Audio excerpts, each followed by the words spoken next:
Amém. Glória a Deus. Podemos assentar, irmãos.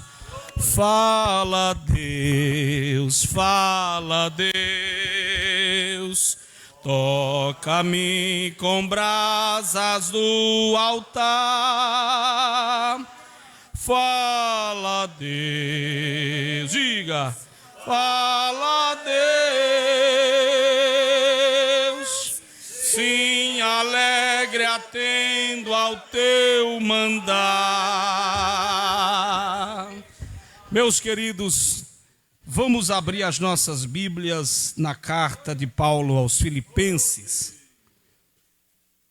Que noite maravilhosa, onde já temos sentido a presença de Deus. E é assim mesmo, quando a igreja se reúne para adorar a Deus, para reconhecer a magnitude do seu Senhor, que é Jesus, nosso Salvador, é impossível o Espírito Santo não comunicar conosco. E nós sentimos essa comunhão tão maravilhosa com Deus e entre nós, coisa boa é estarmos aqui na casa do Senhor. Irmãos, como já disse o pastor Carlito, já fazia alguns dias que eu não ministrava o ensino, tendo em vista a série que fizemos. E de tempos em tempos eu opto fazer essa série porque é bom para a igreja e também me permite, me alimentar, me permite também estudar a Bíblia ouvindo com os irmãos. E eu sei que para os irmãos, principalmente mais antigos, é difícil isso, Os irmãos gostam do pastor da igreja ministrando e eu fico feliz, me sinto lisonjeado, mas eu também preciso de vez em quando aqui dar uma sentada e ficar só anotando e recebendo e sendo pastoreado pela palavra. Mas, vamos lá, A bênção é grande. Filipenses capítulo 1, nós vamos hoje, com a bênção de Deus, dar início ao estudo à carta de Paulo aos Filipenses. Nós vamos hoje mergulhar nesse livro tão abençoado, nessa carta tão rica. Eu passei o dia inteiro hoje lendo essa carta e relendo, e me deliciando na comunhão que eu sentia ao ler as palavras de Paulo. Essa carta ele escreve em um momento difícil da sua vida, do seu ministério, pois ele está preso e da prisão ele escreve algumas epístolas e esta, aos Filipenses, é uma delas. E qual que é o diferencial dessa carta? É que é uma carta que, só para você ter uma ideia, foi apelidada de a carta da alegria. O Dr. Holman disse que é a carta mais pessoal e comovente de Paulo. É aquela carta que ele abre o seu coração e nesta feita ele está abrindo o seu coração, dando glória a Deus e dando graças a Deus. É a carta denominada como a carta da alegria. Quando Cristo morre, obviamente no ano 33, cerca de 2 anos depois, mais ou menos, Paulo se converte, no ano 35 depois de Cristo, em volta disso, pouco mais, pouco menos. Todo mundo lê, já sabe o que aconteceu, já falei aqui algumas vezes. O apóstolo vai ter com ou até o então desconhecido Saulo e Paulo também, porque o seu nome não foi mudado por Deus, como a gente canta.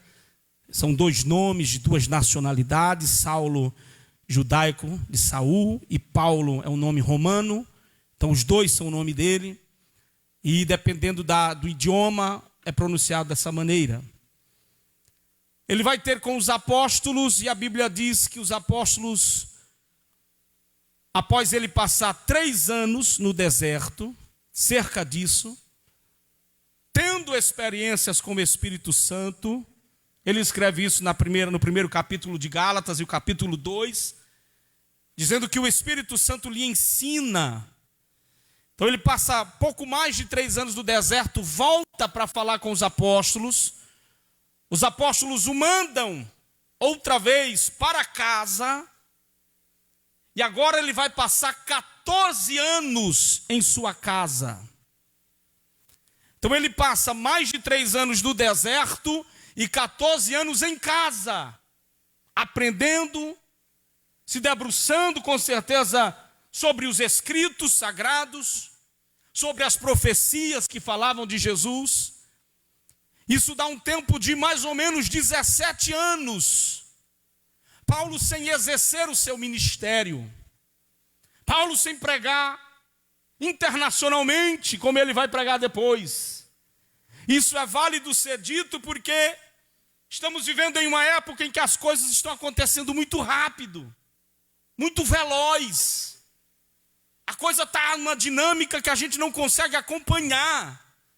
Se converteu hoje, amanhã já é pastor, já é presidente, já é aquilo, já é isso. E irmão, tudo que não passa pelo tempo, pela prova, pelo crivo do tempo, não dá certo, irmãos. Paulo passa 17 anos sendo ministrado, aprendendo. Depois ele vai, se apresenta à igreja, é enviado à sua viagem missionária, é enviado na sua segunda viagem missionária, e na sua segunda viagem missionária, Paulo sente um impedimento de pregar em uma determinada região. Então Paulo começa a orar e dizer: Senhor, por que é que eu não estou conseguindo avançar na missão? E um certo dia ele tem uma visão, e na sua visão ele vê um jovem que de longe acena para ele e diz assim: atravessa a Macedônia e ajuda-nos. Aleluia.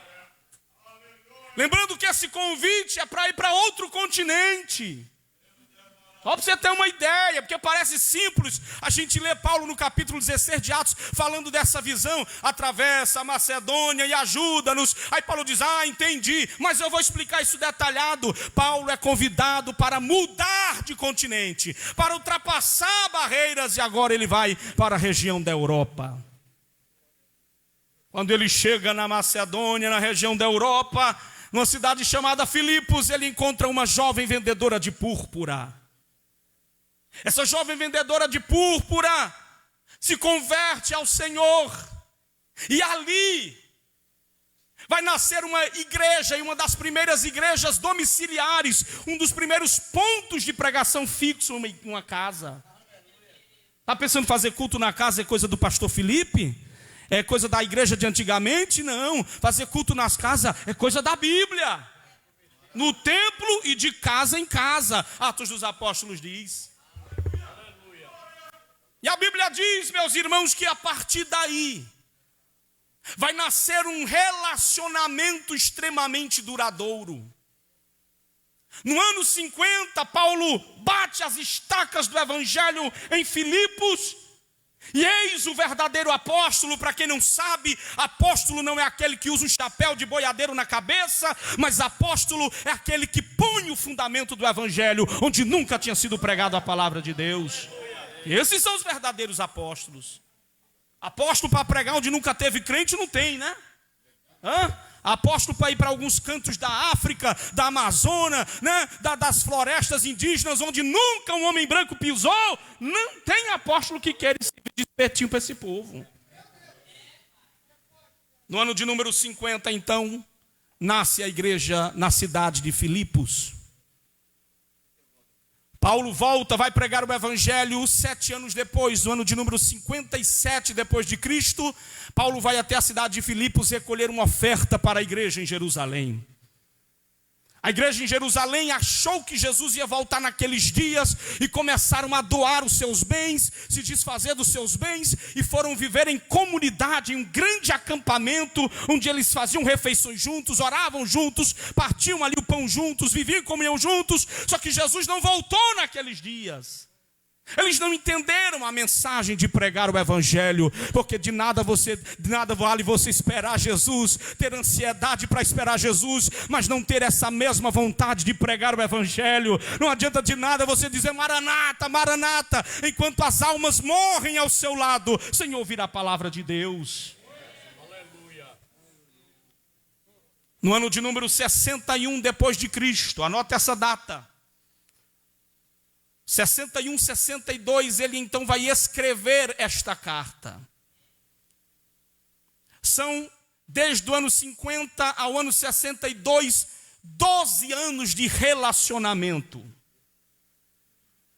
12 anos de comunhão. Enquanto eu estava preparando essa mensagem, eu vou escrevendo tópico por tópico, e teve um momento que o Senhor chacoalhou a minha alma, e um dos subtópicos é o seguinte: uma igreja verdadeira, uma comunhão verdadeira em tempos de superficialidade. Porque se nós pegarmos o ministério do apóstolo Paulo, nós vamos ver um ministério marcado por muito sofrimento.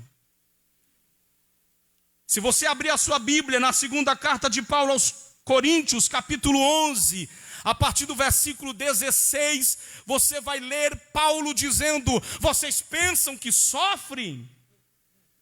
Vocês pensam que já sofreram pelo evangelho? Porque hoje a gente não pode receber uma criticazinha: estou sofrendo pelo evangelho.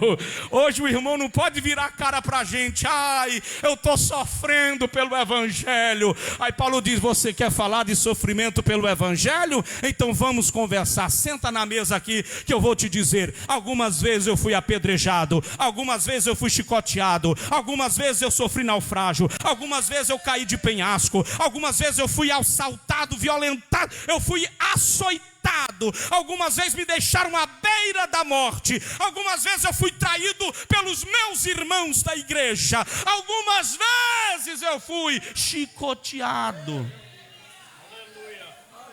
Quer falar de sofrimento pelo evangelho? O ministério de Paulo sempre foi marcado por sofrimento. Diga comigo: sofrimento. A coisa é tão séria que nesse capítulo 11 de 2 aos Coríntios, ele diz assim: e eu fui traído por falsos irmãos. Paulo está dizendo, além de lá fora eu sofrer, aqui dentro da igreja o negócio ficou do mesmo jeito. Paulo dizendo, só que ele chama de falsos irmãos. É preciso fazer essa observação. Porque quem está na igreja, vivendo perseguindo o outro, vivendo falando mal do outro, fofocando da vida do outro, vivendo criticando a vida do outro, não é irmão, é falso irmão. Porque irmão de verdade, lavado e remido pelo sangue do Cordeiro, ele ora pela vida do outro, ele abençoa a vida do outro, ele levanta quem está caído, ele anima quem está desanimado. Então não bota todo mundo no mesmo saco não, viu? Ah, que a igreja não tem amor, uma vírgula. A igreja tem muito amor para a glória de Deus. Agora, se tem quem não ama, o problema é dele. Sim ou não? Então não bota tudo no mesmo saco não. Meus irmãos, de maneira que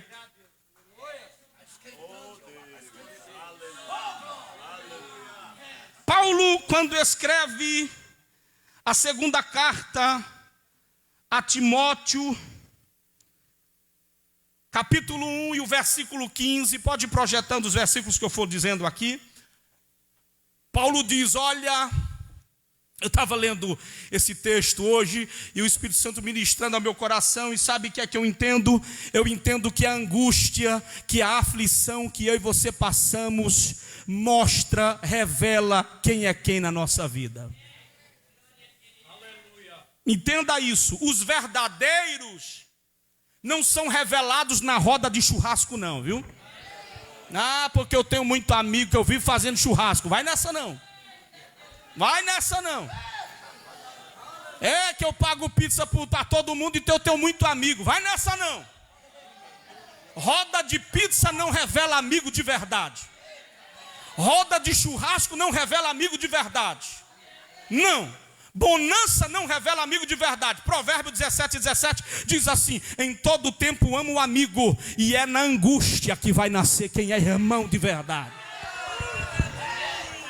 Você sabe quem é quem quando você adoecer.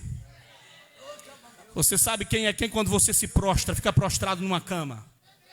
Você sabe quem é quem quando você não tem dinheiro para oferecer para ninguém, quando você não tem nada em troca. Aí, meu irmão, você vai ver quem é teu amigo de verdade.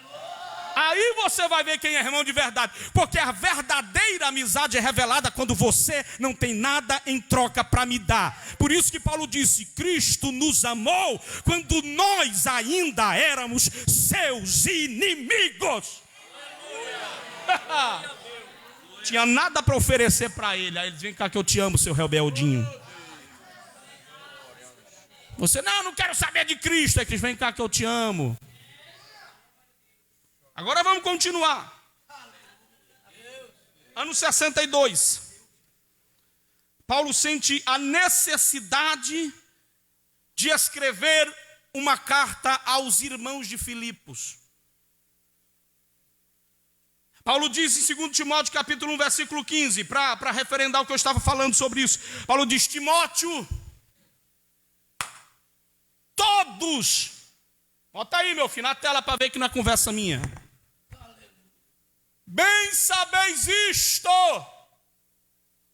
que os que estão na Ásia, todos, não foram alguns, não foi só aqueles que eu fui duro na doutrina, todos se apartaram de mim, Timóteo.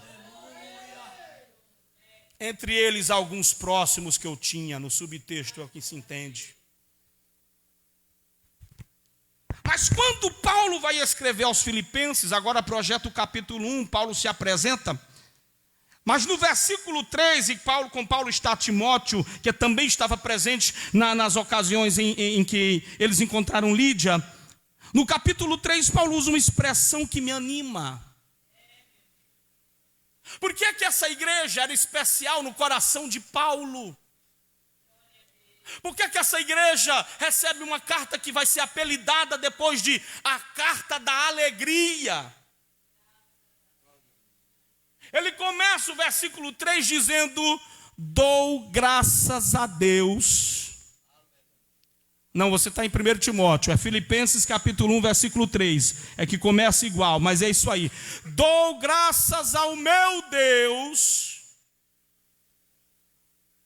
Vamos ler comigo, irmãos? No 3, 1, 2, 3. Dou graças ao meu Deus, todas as vezes que me lembro de vós. Agora você pega o contraste do ministério de Paulo, que eu tenho dito até aqui: sofrimento, traição, irmãos o abandonando, perseguido na externa da igreja e na interna, tido como um falso apóstolo, questionado no seu ministério. Por isso ele vai escrever 2 Coríntios capítulo 2, ou a segunda carta de Paulo aos Coríntios, para defender o seu ministério, para fazer a defesa do seu apostolado.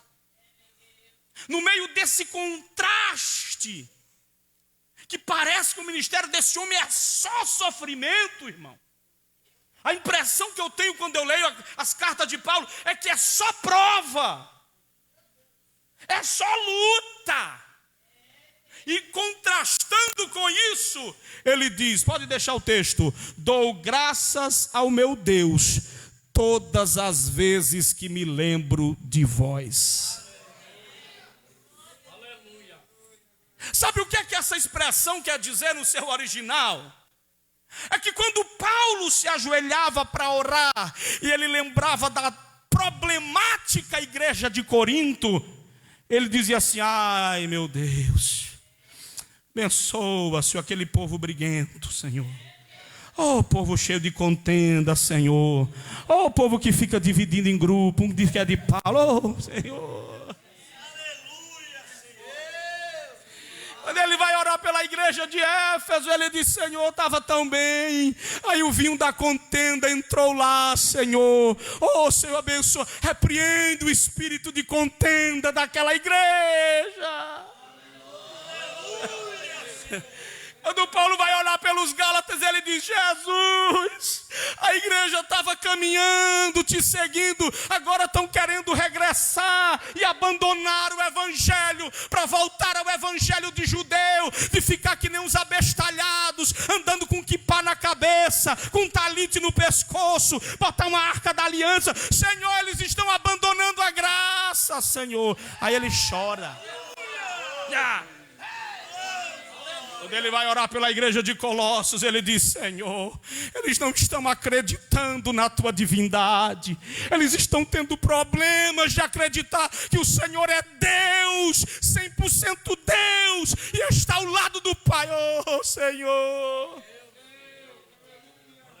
E assim vai, Romanos, Coríntios, Colossenses, Tessalonicenses. Senhor, tem um bando de preguiçoso na igreja de Tessalônica que não quer trabalhar, Senhor. Manda aqueles vagabundos ir trabalhar, Senhor.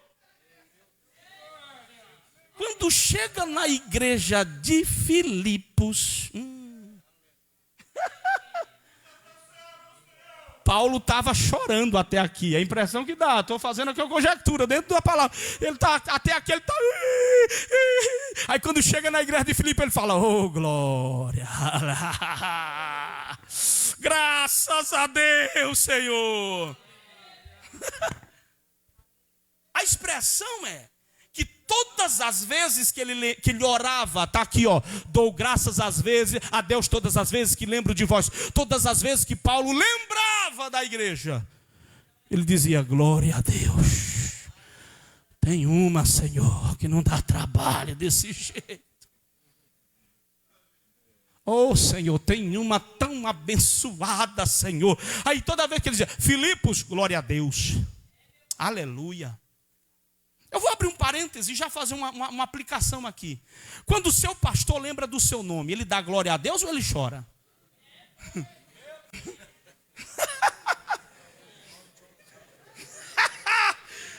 Menina, não grave isso aqui não, menina. Eu sou rindo desse jeito não. Ó, vamos lá. Toda vez que o pastor lembra: oh, Senhor, fulano, Deltrano, ele chora ou ele diz: graças a Deus?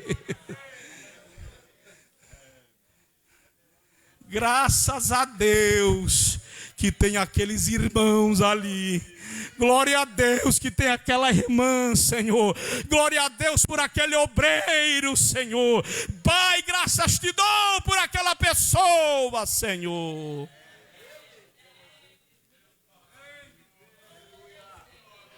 Existem muitas razões porque Paulo vai glorificar a Deus pela igreja de Filipos. Existem muitas razões. No versículo de número 5, já vamos aqui para o versículo de número 5. Porque Paulo no 4 vai dizer que faz isso sempre com alegria, toda vez que está orando, ele está sempre alegre no coração para aquela igreja. Aí ele vai explicar, porque eu comecei a fazer a pergunta, eu monto um sermão me perguntando as coisas. Eu digo: por que é que Paulo dá graças a Deus todas as vezes que ele lembra dessa igreja? Tem que ter um motivo. Por que é que Paulo, toda vez que lembra desses irmãos, ele diz: oh, glória a Jesus, graças a Deus, hein? Por quê? Quando nós vamos para o versículo de número 5, nós começamos a entender isso. E eu identifiquei, só nesse texto que eu vou ministrar hoje, só aqui, pelo menos três motivos porque Paulo dá graças a Deus por aquela igreja. 3 motivos que impulsiona Paulo a glorificar a Deus por aquela igreja. E o primeiro delas é, olha o versículo 5: pela vossa cooperação no evangelho desde o primeiro dia até agora. Anota aí.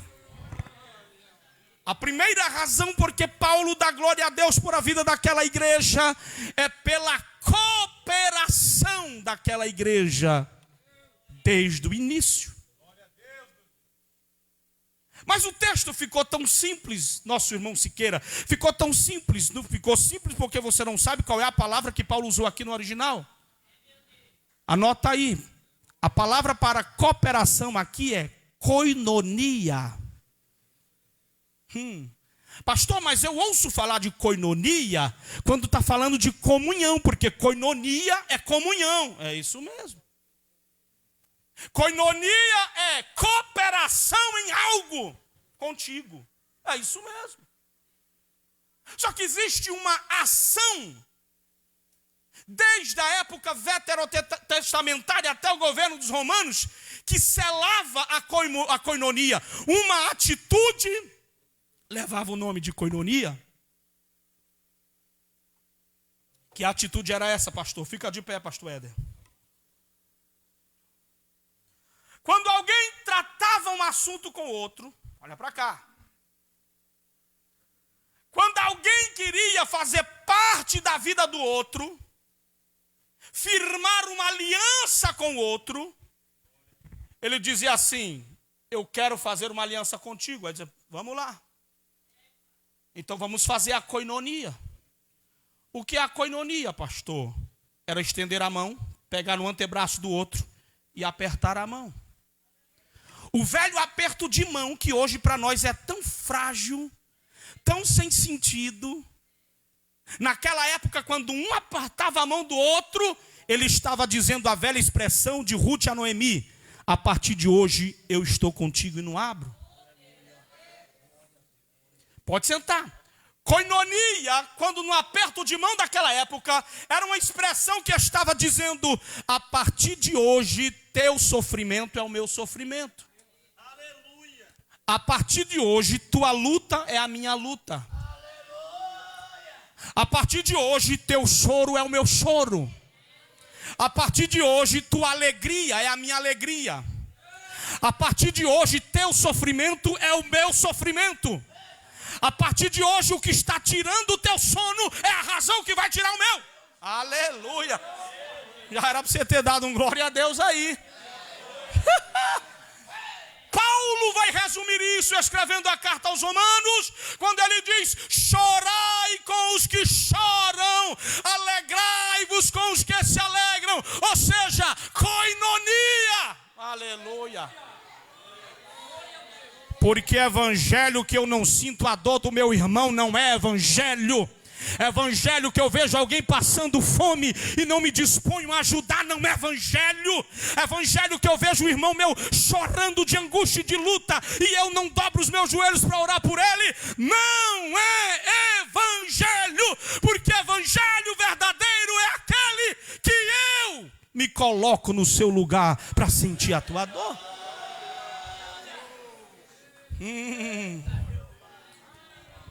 Dá uma olhada para quem está do teu lado. Não vou fazer isso muito não. Dá uma apertada na mão dele e diz: koinonia, conta comigo. Conta comigo. Conta comigo. Conta comigo na tua luta. Conta comigo. Conta comigo na tua angústia. Conta comigo. Conta comigo nas tuas lágrimas. Conta comigo.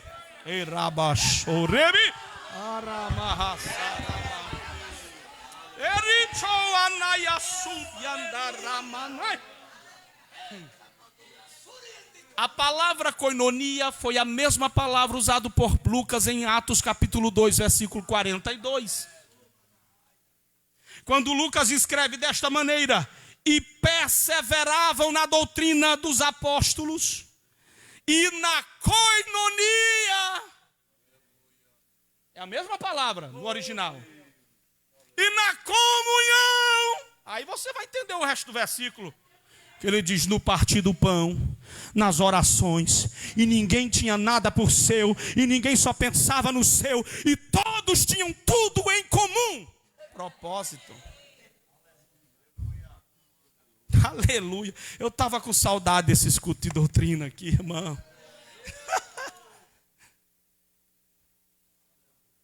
Paulo diz: eu dou graças a Deus, sabe por quê? Pela vossa koinonia.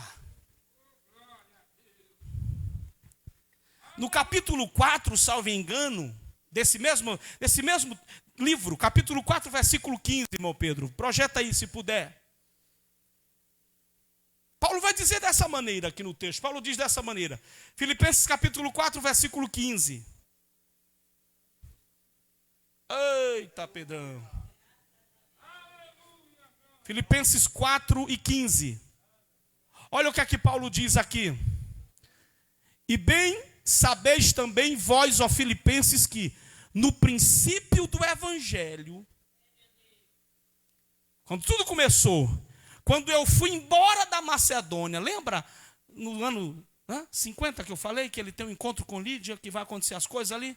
Ele diz, naquele dia que eu deixei um grupo de irmãos ali, já servindo, já se reunindo, que eu parti para ir embora, nenhuma igreja comunicou comigo em relação a dar e receber. Ninguém nem perguntou se eu tinha dinheiro para viajar. É isso que ele está dizendo. Ninguém nem perguntou como é que eu ia me manter na viagem, porque eu estava na Europa. Eu estava em outro continente. Eu precisava voltar para pregar o evangelho de onde eu estava pregando. E ninguém parou para perguntar, está precisando de alguma coisa? Está precisando de alguma coisa? Está tudo bem por aí, meu irmão? Ele diz, ninguém se comunicou comigo, igreja nenhuma, com respeito a dar e receber, senão vós. Vós somente. Está entendendo? Que comunhão que... Só que, voltando para o capítulo 1, versículo de número 3, eu anoto 3 situações que levam Paulo a dar glória a Deus por a vida daquela igreja, pela existência daquela igreja. Primeiro, pela cooperação, pela koinonia. E koinonia aqui é participação de uma aliança, fazer parte de alguma coisa. Apertar as mãos, selando um compromisso. Por isso que Paulo diz, nós somos um corpo, ligados, unidos. Efésios capítulo 4, versículo 16. Segunda razão, porque Paulo glorifica a Deus por a vida daquela igreja, é porque aquela igreja, ela além de cooperar, ela é perseverante.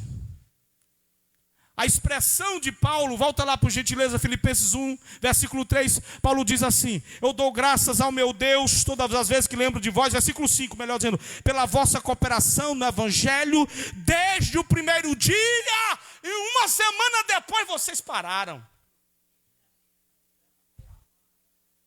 Porque o difícil, olha o que eu vou te dizer aqui, viu? O difícil não é começar. Eu disse isso para os obreiros mais jovens esses dias. Difícil não é começar. Não desdenha dos cabeça branca não, porque eles começaram e estão aí até hoje. E eu tenho respeito por quem começa e permanece em alguma coisa. Eu tenho um respeito tremendo por essas pessoas. Porque o difícil não é começar. O difícil não é fazer muvuca. O difícil não é chegar agitando. O difícil é daqui a 50 anos você continuar servindo a Deus, como o pastor Amaro aqui, 50 anos só de ministério servindo a Deus. O difícil não é começar. Pessoal que vai casar de novo agora. No difícil não é começar. Começar, tá tudo certo. Até você ver a arapuca armada, meu irmão.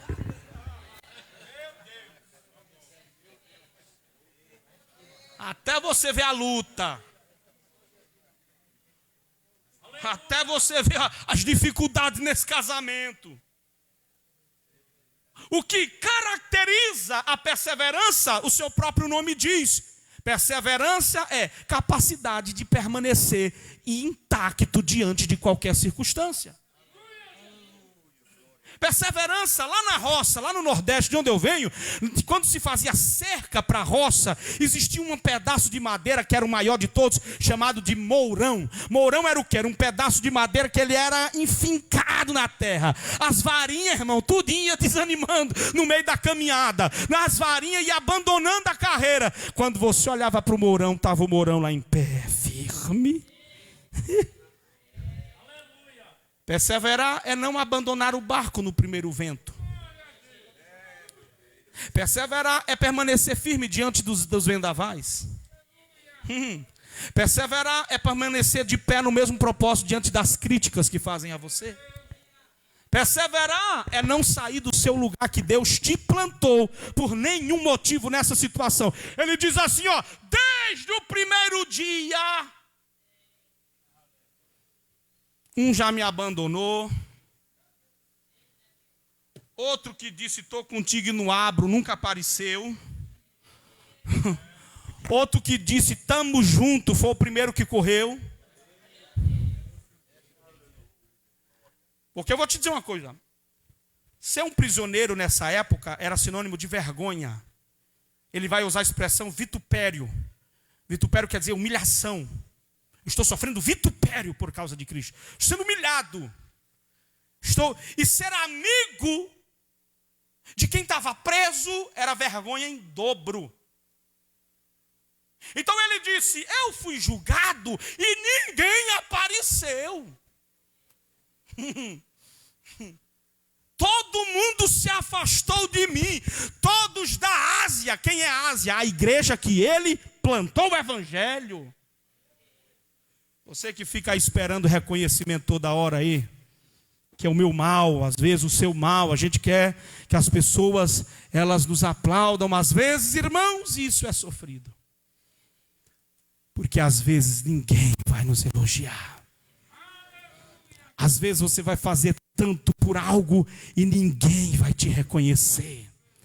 Às vezes você vai dar a vida por uma causa e nenhum obrigado você vai levar. Mas eu quero te dar uma palavra de Deus. Tem o Senhor nos céus que vos galardoará. Aleluia! E lá na glória vai ter galardão, principalmente para quem não foi reconhecido nessa terra.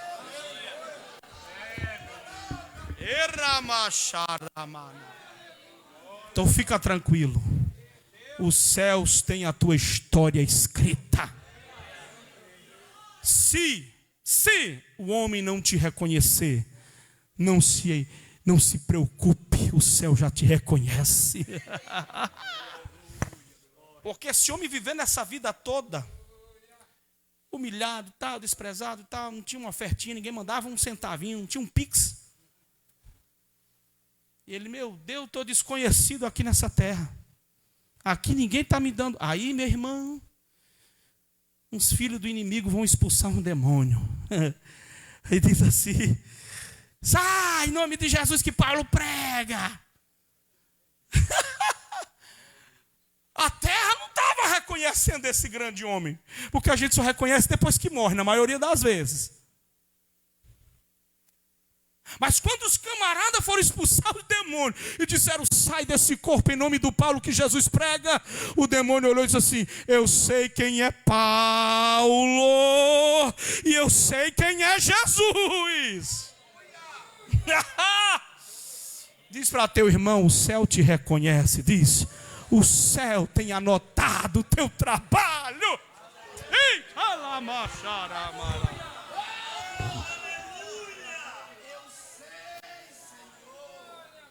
Fica tranquilo. O céu tem tudo que você tem feito pelo evangelho desde o início. Primeiro, cooperação. Segundo, perseverança.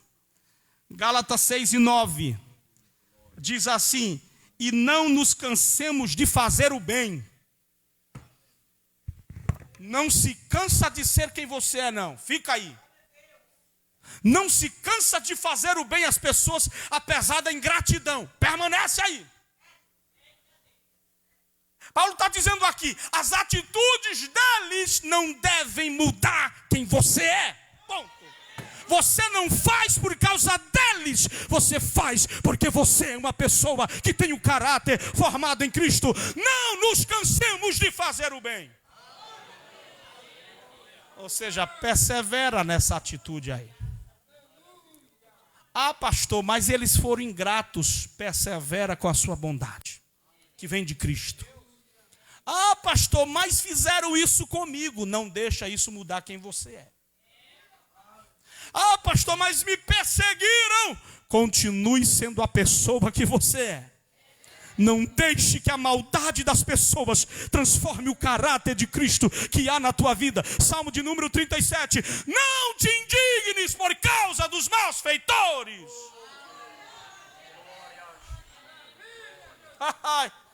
Aleluia. Quem está ouvindo essa palavra de Deus aqui? Aleluia, aleluia. Continua sendo crente, continua orando, continua intercedendo, continua jejuando, continua abençoando, continua servindo na igreja, continue sendo instrumento na mão de Deus. Se não tiver reconhecimento, não tem problema.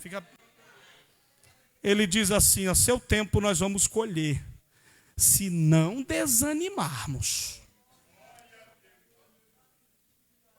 Não adianta começar e não terminar. O galardão é para quem luta legitimamente, chega no final. Se começou e não terminou, não vale nada do galardão.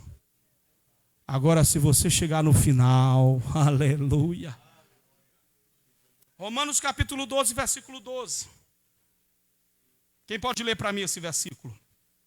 Romanos 12, 12. Quem achar, leia. No telão, leia. Fique à vontade. Brade, dê um grito.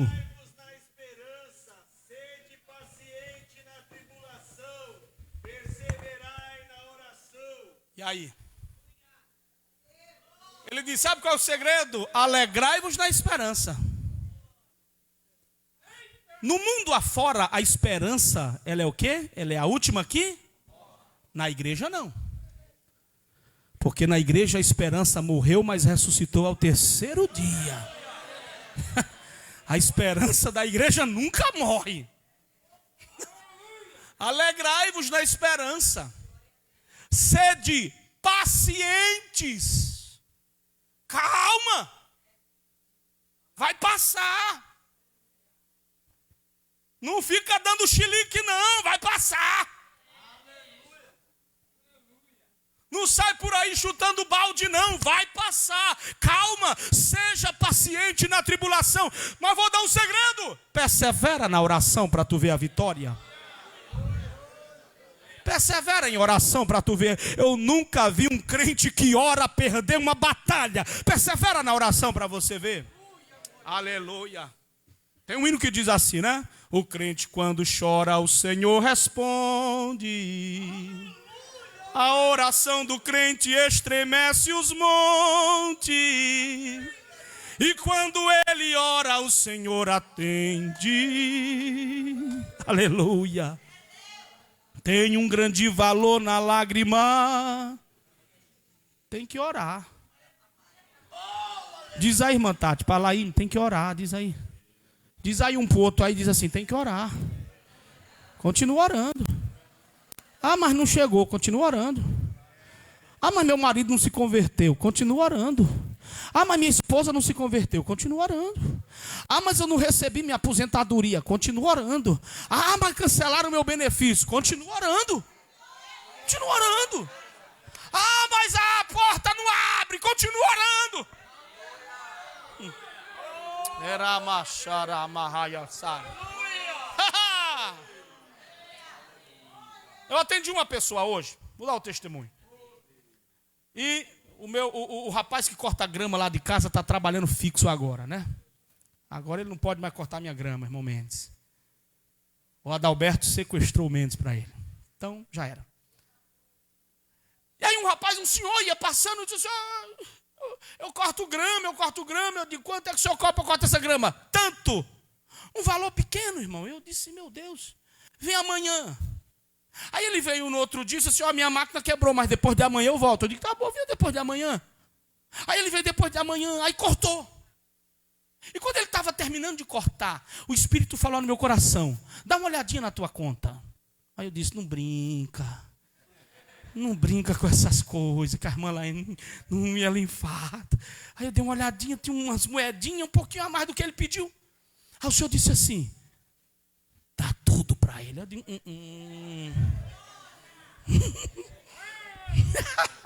Eu disse, Jesus, eu preciso viajar, eu preciso uma viagem, eu preciso ir na convenção. Dá tudo para ele. E eu ia estudar e olhava para ele lá fora e voltava para estudar e suava. Na hora de fazer o pix, minha mão começou a tremer e eu, não, vai ser. E o Espírito Santo dá tudo para ele. Porque tem hora que o Espírito pede um negócio, irmão. Eu disse, mas Senhor, o Senhor sabe que tudo é o que eu precisava para viajar. Né? Dê tudo para ele. Eu disse, qual é o seu pix? Tal. Aleluia. Tá aí, varão, tá na sua conta. Se eu botei uma moedinha a mais.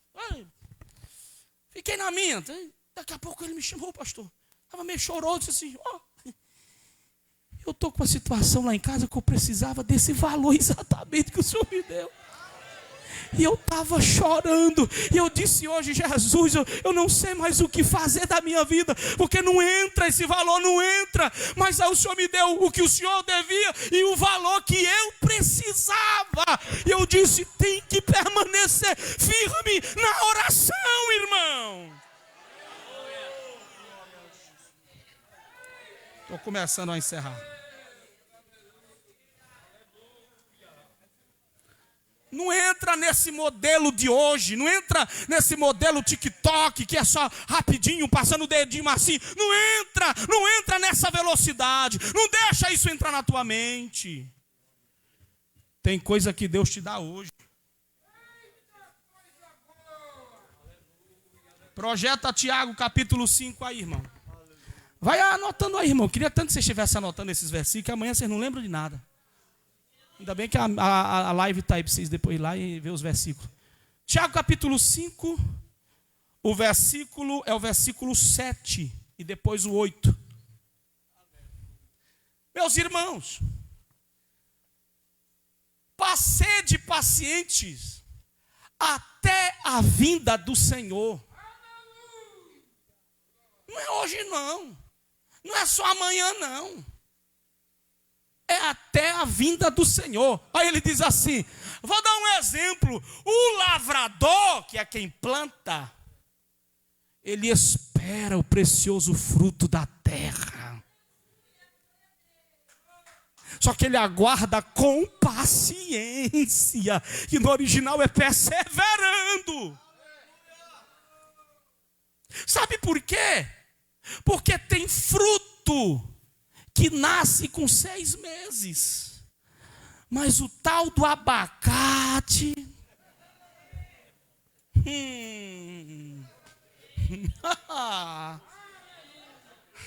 o tal do coco... Vai dizendo mais aí, quem entende disso. Que eu sou... Vai na jaca, 12 anos. Quer comer uma jaquinha, irmão Marcos? 12 anos.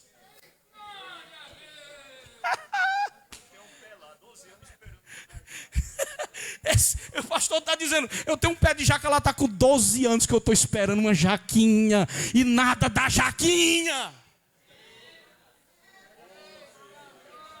Eu acho que 12 anos é muito, eu não queria dar uma notícia ruim para o senhor, não, mas eu acho que não nasce mais não. 12 anos? 12 anos? Ah, hoje ele orou, agora vem. Tem coisa que você planta que nasce daqui a pouco, viu? Mas tem coisa que demora um pouco. Aí ele diz, mas vou dar um conselho, espera, aleluia, com paciência, porque uma hora a chuva temporã e a serôdia cai, a chuva passageira vem para te dar um animozinho, aí demora mais um pouco, mas quando a chuva serôdia vier, irmão, aleluia, quando Deus resolver aguar a tua plantação, Ele diz, te prepara para colher o que você está esperando.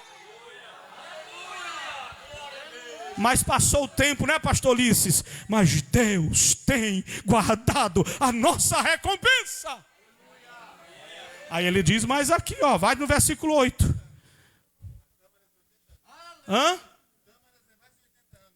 Tâmara, umas 80 anos aí para colher, meu amigo. Planta para ter um neto e colher. Aí ele diz assim, vamos ler esse versículo 8 comigo no 3, 1, 2, 3. Sede vós também, fortalecei o vosso coração, porque a vinda do Senhor... Sabe o que ele está dizendo? Fica tranquilo, se não receber aqui, recebe lá, irmão. Eu já disse ministrando aqui uns 2 anos atrás, quando eu nem era pastor aqui, acerca dos galardões. Vai ter gente recebendo galardão lá, que você vai olhar e vai dizer, oxente, quem é você? Os famosos engravatados que ganharam talvez multidões vão chegar lá, cadê meu galardão? Aí o anjo vai dizer, final da fila. final da fila. Pastor, como assim é? Porque tudo que você já recebeu dos homens aqui, já tá pago o seu galardão. Viu? Ah, que eu gosto de fazer e receber um aplausozinho. Tudo bem, o aplauso é teu galardão. Quer reconhecimento dos homens? Nós queremos. Mas muitas vezes é o nosso galardão. Agora, a Bíblia diz, mas fica tranquilo, que se não colher aqui, vai colher lá na glória. E Jesus já está próximo. Fique de pé, por favor, para eu terminar a última expressão a pé.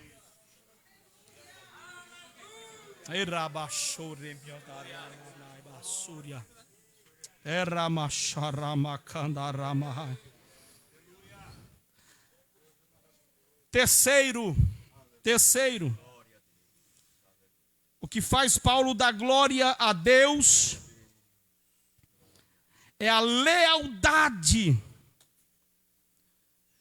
dessa igreja. Não existe nada melhor do que você lidar, trabalhar com quem é fiel a Deus e leal a você. Coisa ruim é você trabalhar com gente falsa. Gente que na tua frente é uma coisa e quando você vira as costas é outra. Coisa ruim é você trabalhar com quem não tem palavra. Mas coisa boa é você trabalhar com quem não vira as costas para você em circunstância nenhuma.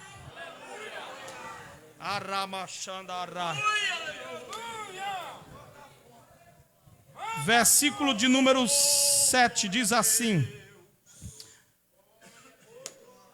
como tenho por justo sentir isto de vós, porque vos tenho em meu coração, pois todos vós fostes participante na minha graça.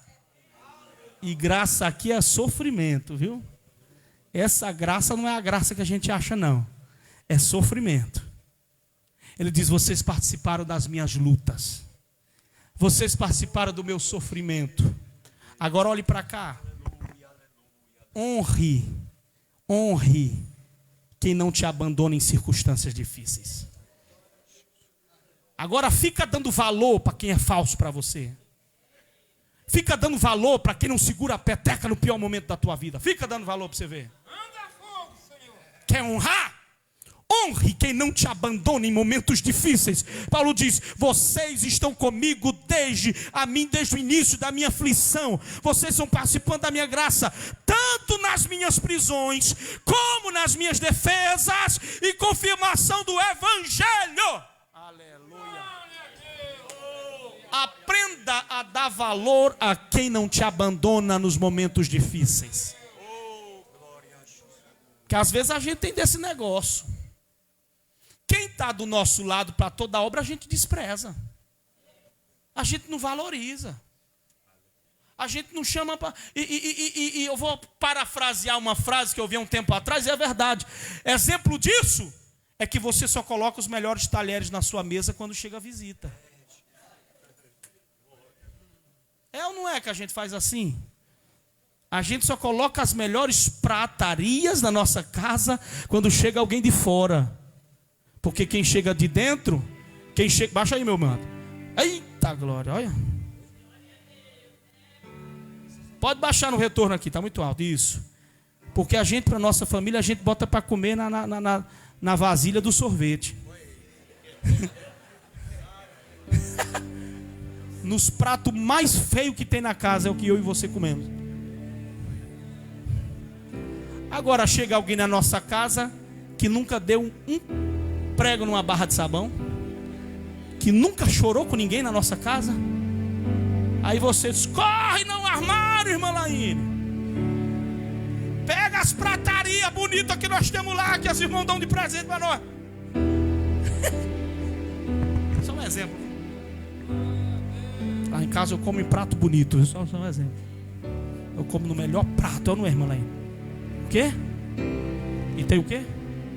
E tem taça, né? E ainda tomo nas taças. Esperar a visita para usar a taça da minha casa, conversa, irmão. Vou esperar a visita para usar o melhor prato que eu tenho com a conversa, irmão. Eu vou desfrutar o que Deus está me dando. É com quem está chorando as lágrimas comigo, irmão. Eu vou desfrutar o que Deus está me dando. É com quem está 16 anos sofrendo. Já foi para campo missionário. Está chorando, chora e teve. Eu vou dar para quem nunca sofreu. E nem deu um prego numa barra de sabão comigo, irmão. Até come, mas a lealdade, e eu encerro aqui. A lealdade. Paulo diz, olha, desde o início, nós estamos nessa peleja nós. E desde o início vocês estão comigo. Quando na minha prisão todo mundo foi embora, estavam vocês lá. Inclusive ele está escrevendo essa carta porque o irmão Epafrodito veio trazer uma oferta deles. Ele estava preso. Aí daqui a pouco chega o irmão Epafrodito. Bom Paulo, paz e graça, sei lá como é que ele se cumprimentava lá. Paz do Senhor, paz de Deus, não sei. Paz do Senhor Jesus Cristo. Ele disse assim: vim trazer uma oferta que a igreja mandou. E vim aqui assistir a tua defesa. Quando você olhar para o lado, lá estarei eu, orando, intercedendo pela tua vida. Coisa ruim, irmão, é quando a gente olha para o lado e não tem ninguém para a gente gritar. Não tem ninguém para dizer assim, me ajuda, em oração aqui, vem. Mas coisa boa é quando você olha para o lado, irmão, e vê homens e mulheres de Deus plantados pelo Senhor e que você manteve firmes e fortes. Fecha os olhos que eu quero orar por você. No versículo 10 em diante, 9 em diante, ele vai orar. Aí ele diz assim, eu faço uma oração por vós. E a minha oração, sabe qual é? É que o vosso amor aumente mais e mais em conhecimento e em julgamento. O que é que Paulo está dizendo com isso? Ele está dizendo assim, conhecimento aqui quer dizer intimidade, é um conhecimento espiritual. Não tem nada a ver com o que estuda-se. Conhecimento espiritual, experiência. Sabe o que ele está dizendo? Minha oração é que o amor de vocês aumente mediante ou devido às experiências que vocês vão tendo com Deus, as experiências que vocês vão tendo com Cristo, o conhecimento do caráter de Deus a cada dia. Porque a igreja só ama o amor ágape, porque o amor ali é ágape. A igreja só ama esse amor quando ela tem intimidade com Cristo, quando ela começa a conhecer. É por isso que você está vendo tanta frieza na igreja, tanta gente fria. E aqui eu não estou dizendo nem espiritual, é a frieza que Jesus falou: por se multiplicar a iniquidade, o amor de muitos esfriará. Por quê, pastor? Porque nunca se viveu tanta superficialidade em relação com Deus. Muita gente não quer mais orar. Se perguntar quem jejua aqui ainda, nem pergunto, eu até medo da resposta. Quem aqui ainda ora de madrugada? Nem faço, nem me atrevo, porque eu tenho medo da quantidade de gente que vai levantar a mão. Quem aqui ainda visita os hospitais? Sangue de Jesus tem poder de falar disso aqui. Quem aqui ainda visita as prisões? Quem aqui ainda visita os enfermos?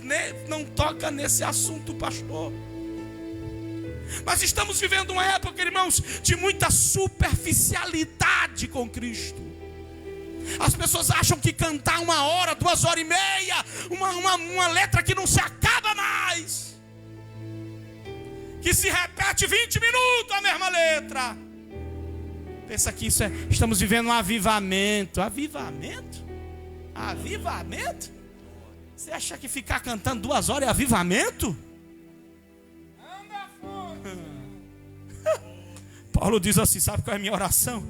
É que esse amor que vocês têm não diminua. E eu sei que esse amor não diminuirá mediante o vosso conhecimento. Aleluia, a vossa intimidade com Deus. E essa intimidade com Deus produzirá em vós uma capacidade de discernir. Porque julgamento aqui é capacidade de escolher bem, de decidir bem, de discernir bem. Versículo 9, por favor. Aí ele diz, e se vocês agirem assim, versículo 10, por favor, agora, melhor dizendo, ele diz assim, olha, para que aproveis as coisas excelentes, para que sejais sinceros, sem escândalo. Sabe por que a escandalhada está feia? Até no aconselho, não cai nesse negócio de seguir página de fofoca gospel, não. Cai nisso aí, não. Não cai nisso aí. Porque, meu Deus do céu, você desanima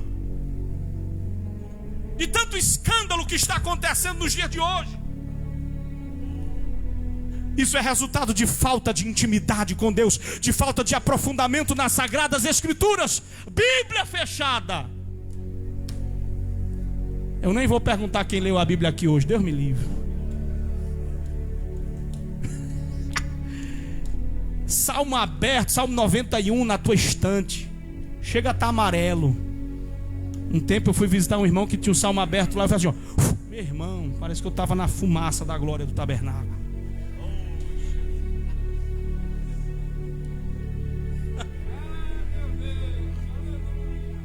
Diga para Deus, Senhor, eu quero te conhecer melhor, Senhor.